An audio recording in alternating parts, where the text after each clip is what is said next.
Nigerian trade with other African countries grew by 610 billion naira in the first half of 2025, with figures from the National Bureau of Statistics showing the total trade rose to 4.82 trillion naira compared with 4.21 trillion naira recorded in the same period of 2024.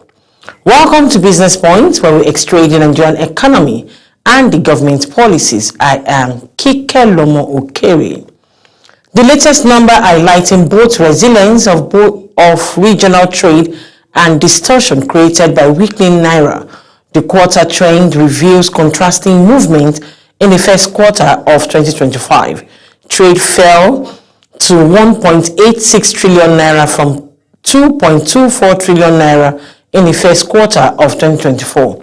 However, the second quarter delivered a sharp rebound, with trade climbing to 2.9297 trillion naira against 1.98 trillion naira in the first quarter of 2024. This jump, 1 trillion naira jump in the second quarter, was decisive factor behind overall increase recorded in the first half of the period. Exports accounted for most of the growth. Nigeria exported goods worth 4.82 trillion naira in the first half of 2025 compared to 4.21 trillion naira in the same period of 2024. The expansion was particularly evident in the second quarter 2025 when exports rose on naira, up from 1.97 trillion naira in the second quarter of 2024. Imports also grew, but at a slower pace, reaching 1.82 trillion naira in the first half of 2025 from 1.13 trillion naira a year earlier. The figure shows that Nigeria remained the net exporter to Africa. The country recorded a trade surplus of 2.99 trillion naira in the first half of 2025, only slightly lower than 3.08 trillion naira surplus recorded in the first half of 2024. The surplus narrowed in the first quarter of 2025 when Nigerian import bill surged to 1.00 trillion naira, more than double this 401.8 billion naira recorded in the first half of 2024, while export dropped slightly to 1.85 trillion naira from 2.24 trillion naira in the same period of 2024. This reduced the surplus to 852.8 billion naira compared with 1.83 trillion naira a year earlier. In the second quarter of 2025, the trade balance widened again to 2.15 trillion naira as exports accelerated more strong than imports. The detailed breakdown further confirmed the changing trade structure. Total exports in the first half of 2025 amounted to 4.82 trillion naira, up by 610 billion naira from 4.21 trillion naira in the first half of 2024, while imports increased to 1.82 trillion naira from 1.13 trillion naira within the same period. Although imports are still lower than exports, the sharp rise indicates the regional supplier are beginning to reclaim ground lost in year of import compression triggered by foreign exchange shortage and policy restriction. Total trade with African amounted to $3.13 billion in the first half of 2025, only modestly higher than the $2.89 billion recorded in the first half of 2024, but still well below $4.51 billion achieved in 2019 before the pandemic disrupted flow. Exports were valued at $1.95 billion in first half of 2025, compared with $1.76 billion in 2024, while imports stood at $1.19 billion, slightly above $1.13 billion recorded the previous year.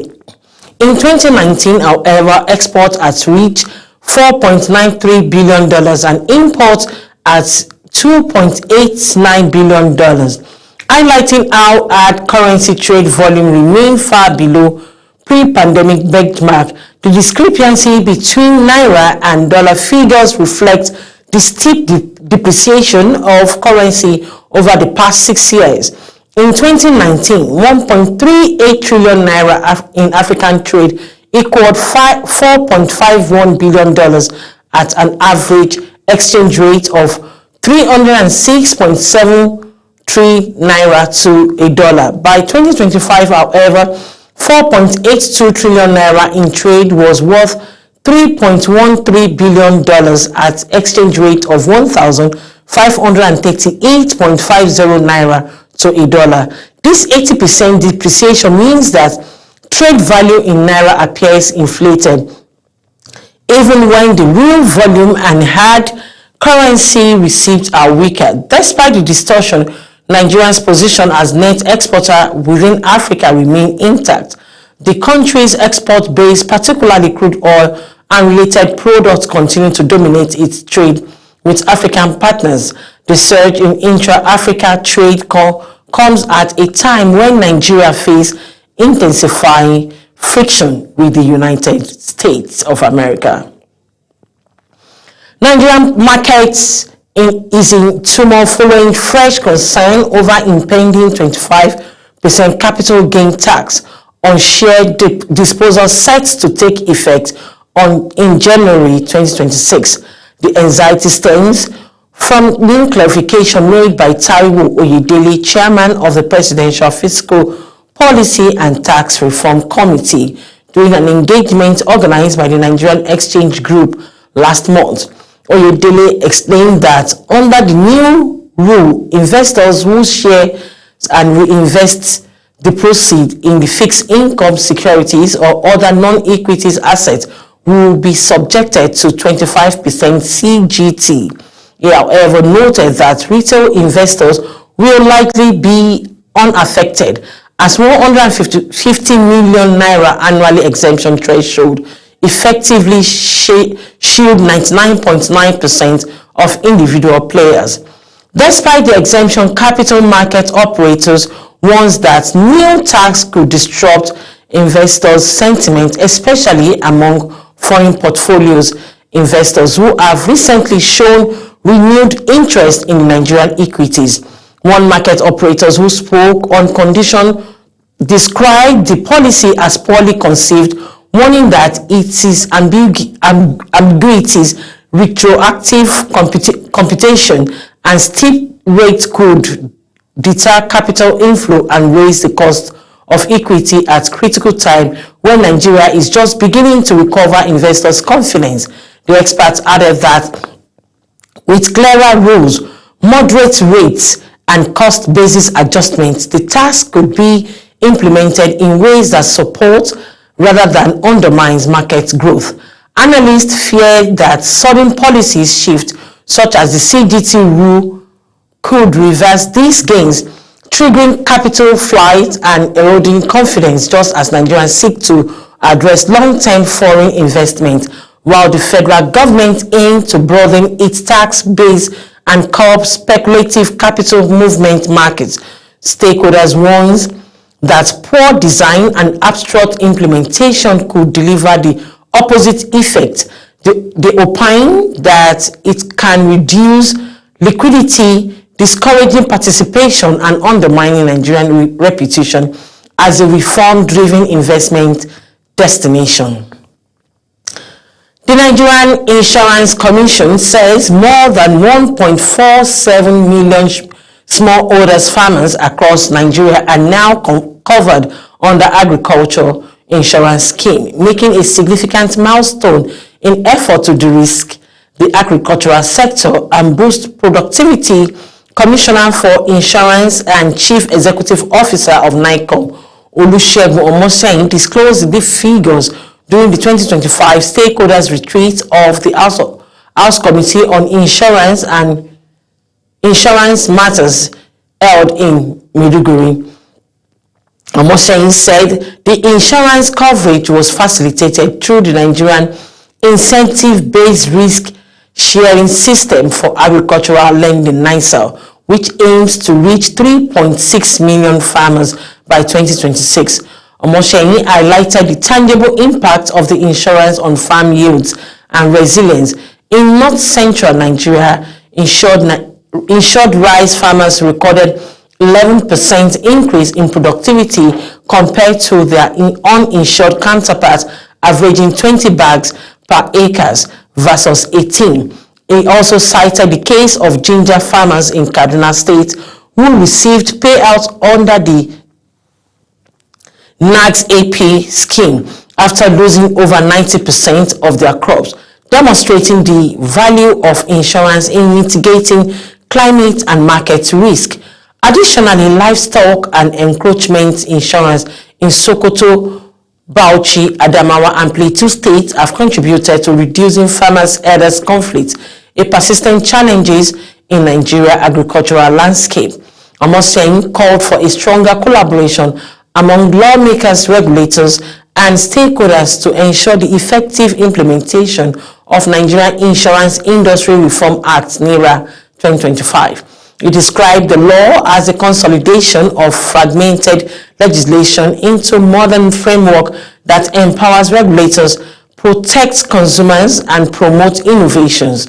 He concluded by urging stakeholders to align legislative, regulatory, and operational efforts to ensure NIRA 2025 delivers on its promise of transforming Nigerian insurance landscape and driving national prosperity. It could be recalled that in August, President Bola Ahmed Tinubu signed into law Nigerian Insurance Industry Reform Act (NIRA) 2025, a transformative piece of legislation aimed at modernizing Nigerian insurance sector and accelerating the country's journey towards $1.1 trillion economy.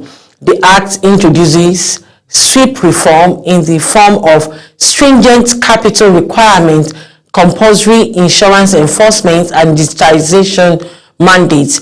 The NIRA 2025 empowers the National Insurance Commission to regulate and supervise all insurance and reinsurance businesses operating within Nigeria.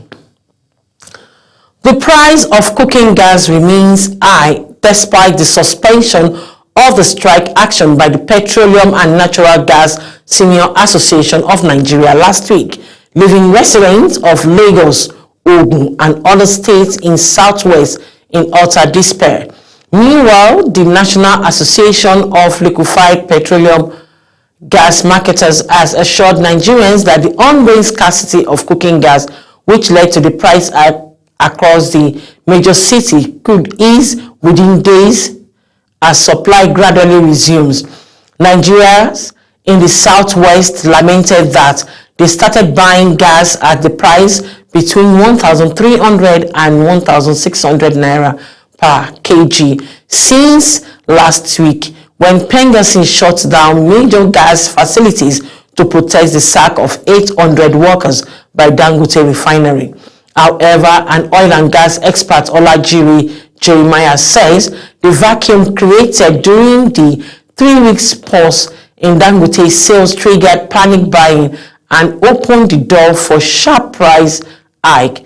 As of Wednesday, Dangote was selling LPG at 810 naira per kilogram, while other depots, including Avado and Nimco, priced the product at 910 naira to 920 naira per kilogram, a margin of 100 naira per kilogram.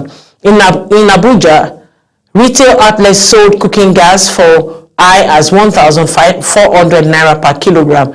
A retailer in Kuje confirmed switching supplier after long delay at their primary source. Marketers, however, maintain that the resumption of the sale by Dangote will continue. Trucking from depot will be normalized supply across the country in the next one to 2 weeks, urging consumers to remain patient.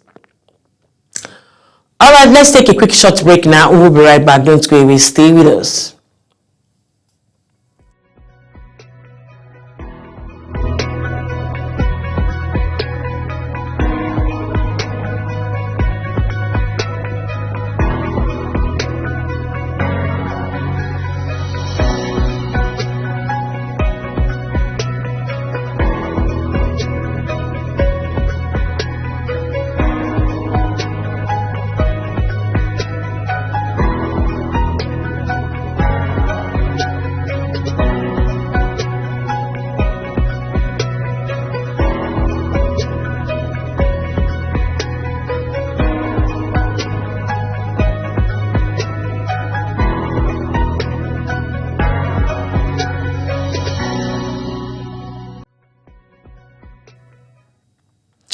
Welcome back. If you're just joining us, it's Business Point, where we extract the Nigerian economy and the government policies.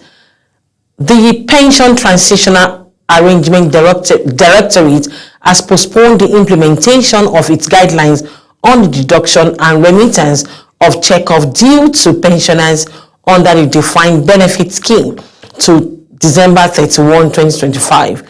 In a public notice, PTAD says the exercise, initially scheduled to begin on October 3, 2025, was shifted to give stakeholders more time to familiarize themselves with the provision under the new framework. Only pensioners' union recognized by the Register of the Trade Union will be eligible to receive dues. This includes the Nigerian Union of Pensioners, which oversees pensioners under the Civil Service Pension Department and the Federal Parastatals and Private Sectors. Pensioners Association of Nigeria, which covers pensioners under the Parastatals Pension Department, PTAD noted that all deduction will henceforth be remitted directly to these two unions. A key provision of the guidelines requires the consent of the individuals pensioners before deduction are made. Deduction will be processed monthly based on verified information. PTAD will provide monthly reports and hold periodic reconciliation meeting with union and association. PTAD reaffirmed its commitment to financial well-being of pensioners, stressing its resolve to ensure transparency and fairness in all processes. Meanwhile, the Directorate has confirmed the implementation of new pension increments for pensioners under the defined benefit scheme, beginning with the September 2025 payroll cycle. The adjustments include 32,000 naira pension increase, harmonization across agencies, NHIS enrollment, and settlement of long-standing pension liabilities. The exercise was made possible by the release of 820.18 billion naira by the Federal Ministry of Finance and Emergency Funding. The Naira sustained its rally to close last week at 1,465 Naira to $1 at the official market on the back of a softer US dollar caused by weaker than expected US economic data and government shutdown, and a stronger foreign exchange inflow with ease on pressure on demand. Likewise, at the parallel markets, the legal tender strengthened 3.8% week on week to close at 1,460 Naira to $1, thus bringing the gap between the official and parallel rates, which fell to negative 5.68 per dollar from a positive 34.34 per dollar. According to analysts, this suggests easing speculative pressure and improved confidence in the official markets. ICO Capital, in its weekly report, noted that the robust liquidity inflow recorded last week came from offshore investors and international money transfer operators. Last week, the FX trading opened with a strong dollar supply, pushing rates at 1,475 Naira to $1. Midweek steady intervention and improved flows anchored the market within 1,445 minus to 1,468 Naira to $1 band, containing volatility. By week's end, this Naira strengthened modestly on sustained dollar supply and tampered demand, closing at 1,465 Naira to $1, up from 101 basis points week on week. The domestic currency also held its own amid a dip in global oil price, thus strengthening the argument that there is a decoupling between the currency and global oil price. Oil price settled higher on Friday but posted a weekly loss of 8.1% after news of potential increase to OPEC plus supply. As of Friday, Brent crude WTI are on track for their steepest monthly decline in 4 months.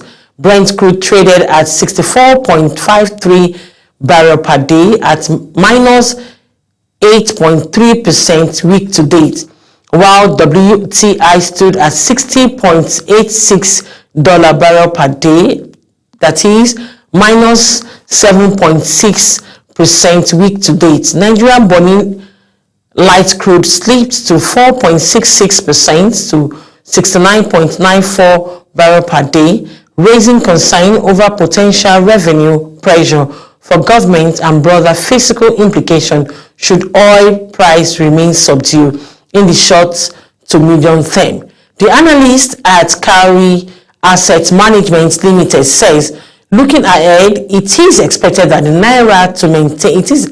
naira will maintain relatively stability across market windows, supported by the sustained FX inflow, CBN interventions, and a softer dollar environment. However, downside risk remain from the external factors. All right, this is where we'll call it a wrap on Business Point today. Join me again tomorrow on Global Television, channel 365 and start time 276. To stay connected, kindly follow us on all our social media platforms at Global TV NG. Till I come your way again, I am Kike Lomo Ukeri. I celebrate you all.